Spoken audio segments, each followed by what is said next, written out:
சரியா? பக்கா லீகலான டிரான்ஸ்பரண்டான கம்பெனி. எந்த ஒரு நிதி நிறுவனமும் செய்ய முடியாத பல விஷயங்களை ஆரியா பண்ணிக்கிட்டு இருக்கு.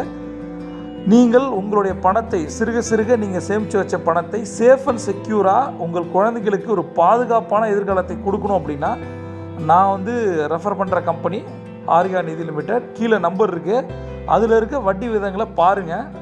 உங்களுக்கு என்ன டவுட் இருந்தாலும் கேளுங்க, கிளியர் பண்ணிவிட்டு இந்த வருடத்தில் நீங்கள் ஒரு சேமிப்பாளராக இல்லாமல் முதலீட்டாளராக மாறுங்கள். வாழ்த்துக்கள். பண்ணுறீங்க, உங்களுக்கு கடன் இருக்கலாம், கமிட்மெண்ட் இருக்கலாம், ஒர்க் ப்ரெஷர் இருக்கலாம், ஸ்ட்ரெஸ் இருக்கலாம், ரெசஷனை பற்றி, பணவீக்கத்தை பற்றி, பொருளாதார நிலைமையை பற்றி, வேலை வாய்ப்பின்மையை பற்றி, ரிலேஷன்ஷிப் சேலஞ்சஸ், ஹெல்த்து, இது மாதிரி பல விஷயங்கள் இருக்கலாம். இப்போ யோசிச்சு சொல்லுங்கள், நல்லா கண்ணை மூடி ஆழ்ந்து யோசிச்சு சொல்லுங்கள், நீங்கள் எப்படி ஃபீல் பண்ணுறீங்க? ஆமாம், நான் ரொம்ப ஸ்ட்ரெஸ்ஸாக ஃபீல் பண்ணுறேன், பயமாக இருக்குது எனக்கு.